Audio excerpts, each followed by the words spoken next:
The rain hammers down like nails on the Coronado training grounds. 0400 hours. Hell Week, Day 3. And Lieutenant Harper Stone is face down in the mud. Not by choice, she was pushed. Standing over her are 3 Bud's candidates, Taylor, Mendez, and their ringleader, a 6'3" former college linebacker named Crosby. They're laughing. "Who thinks they can win?" Crosby shouts, mimicking the instructor's voice from earlier. "Clearly not you, Grandma." The other candidates, 60 exhausted men in their early 20s, watch from a distance. Some smirk, some look away. Nobody helps. Harper is 34 years old, older than every single candidate here by at least a decade.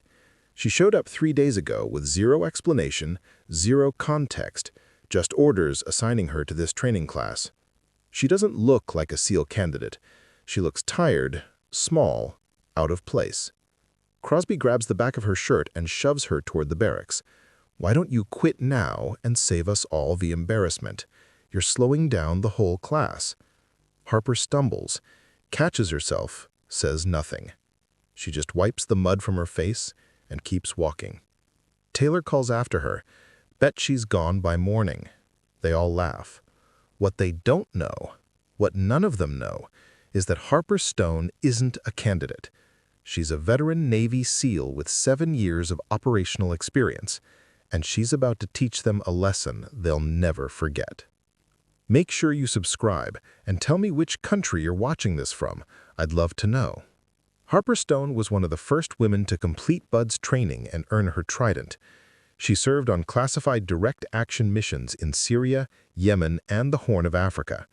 3 combat deployments, 2 Bronze Stars, a legend in quiet circles. But 6 months ago, she was medically retired after a helicopter crash in Somalia left her with a shattered femur and nerve damage in her left leg. The Navy said her operational days were over. She'd never run again, never fight again, never be a SEAL again. They were wrong. What the Navy didn't know was that Harper spent those 6 months in hell, not a hospital, a private rehabilitation facility in Montana run by a former SEAL Team 6 operator who specialized in impossible recoveries. 16-hour days, experimental nerve treatments, pain that would break most people. She rebuilt herself, not to baseline, but beyond it. She learned to mask her limp, to compensate for the nerve damage, to fight through pain that would cripple anyone else. And when she was cleared, barely, she didn't retire quietly. She requested something unusual, to be placed undercover in a new Buds class as part of an investigation. Naval Special Warfare Command had a problem. Candidates were quitting at record rates, not because of the training, but because of toxic leadership and hazing that crossed into criminal territory. They needed someone on the inside, someone the candidates wouldn't suspect, someone they'd underestimate completely. Harper's volunteered. Her mission: blend in, observe, identify the ringleaders, gather evidence, and survive Hell Week without blowing her cover. From day one, it was brutal. The instructors were in on it. They had to treat her like any other candidate, maybe worse to maintain the cover. But the candidates? They saw an older woman struggling to keep up and smelled blood in the water. Crosby started it. During the first ocean swim, he accidentally kicked her in the ribs underwater. During log PT, he made sure she was positioned under the heaviest part. During meals, he'd bump her tray, spill her food, and say, "Oops, guess you're not eating tonight." Taylor and Mendez followed his lead. They mocked her age. "What are you, somebody's mom?" They questioned her fitness.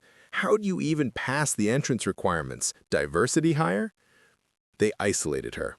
Nobody partnered with her. Nobody spoke to her. Nobody helped. And Harper took it. Every insult, every shove, every humiliation. Because she was gathering evidence.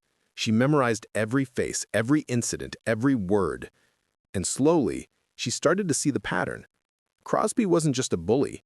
He was running a protection racket, forcing weaker candidates to pay him in favors, food and cash, or face targeted harassment that would force them to quit. 4 candidates had already rung the bell because of him. Harper's jaw tightened. This wasn't just hazing. This was criminal, and it ended now. Day 4 of Hell Week. The candidates are lined up on the beach for surf torture, lying in the freezing Pacific for hours until hypothermia sets in. Harper is shivering violently, her lips blue, her injured leg screaming. Crosby is next to her, somehow still talking.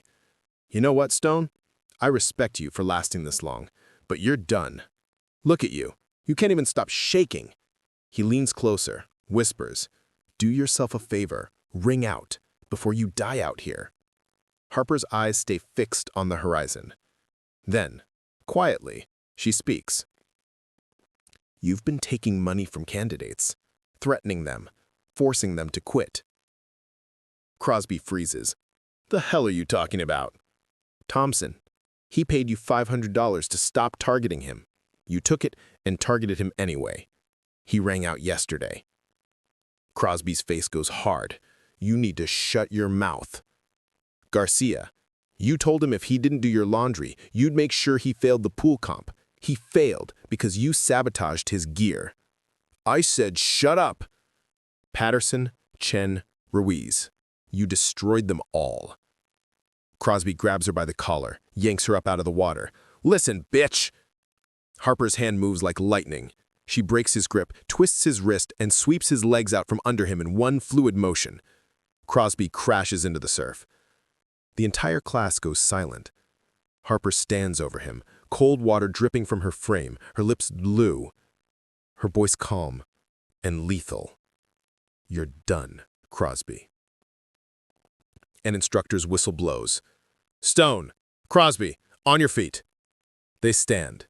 The senior instructor, Master Chief Haynes, strides over, face unreadable. "What the hell is going on here?" Crosby spits water, furious. "She attacked me. She's insane." Harper says nothing. Haynes looks at her. "Stone?" "Explanation." She meets his eyes, gives the code phrase they agreed on weeks ago. "Master Chief, I believe it's time to secure the asset." Haynes' expression doesn't change, but his eyes flicker with understanding.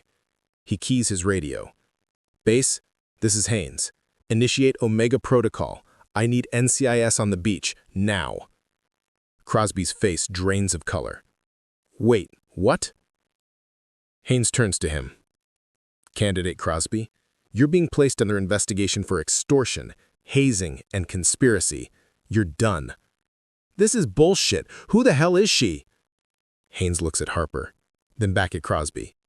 "That's Lieutenant Harper Stone, Navy SEAL, 7 years operational.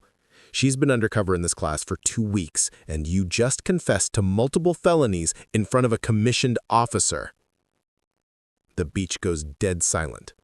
60 candidates stare at Harper like they're seeing a ghost. Taylor's mouth hangs open. You're an actual SEAL?" Harper finally allows herself a small, cold smile. "Was. Am. And you all just failed the most important test. How you treat people when you think nobody's watching." NCIS arrives. Crosby is escorted away in cuffs, screaming about lawyers. The class is dismissed for a 4-hour rest period, the first break they've had in days. But Harper doesn't rest. Her leg is on fire. The nerve damage is flaring. She's been pushing beyond her limits for 2 weeks, and she's paying for it now. She limps to the medical tent, trying to hide it. But Master Chief Haynes sees. "Stone, you need to pull out. You've completed the mission. There's no reason to keep going." Harper shakes her head. "I finish what I start, Master Chief." "You can barely walk." "I can walk enough." "Hell Week isn't over. You've got 3 more days. If your leg gives out..." "It won't. Lieutenant, I spent 6 months learning to walk again. I'm not quitting now." Haynes studies her, then nods slowly. "Then you better get some sleep, because tomorrow's the long run. 12 miles, full gear." The next morning, the run begins. Harper is dead last within the first mile. Her leg is screaming. Every step is agony. The candidates ahead of her, even the ones who mocked her, keep looking back, unsure what to do. Taylor slows down. falls back beside her.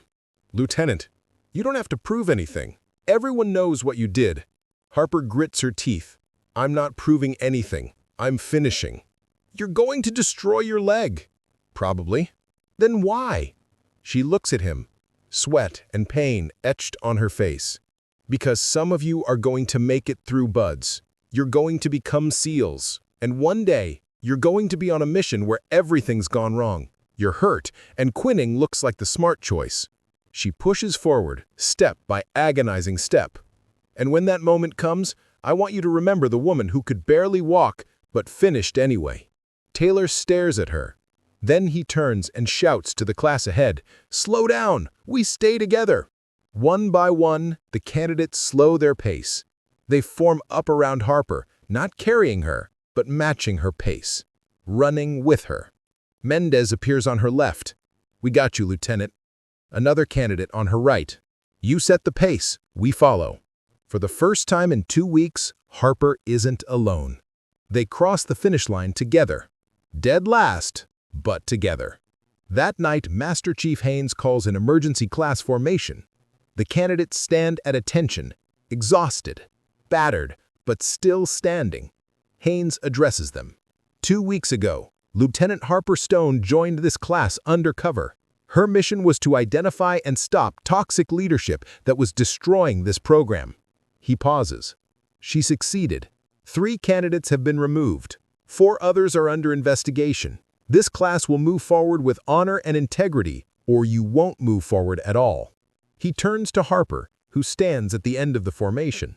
Lieutenant Stone has been medically cleared to continue training if she chooses, but her mission is complete. She has no obligation to stay. Everyone waits. Harper steps forward. "Master Chief, request permission to continue training with my class." Haynes almost smiles. "You insane, Stone?" "Probably, Master Chief." "Then get back in formation." She does. And this time, when she takes her place, the candidates around her don't look away. They nod. They respect.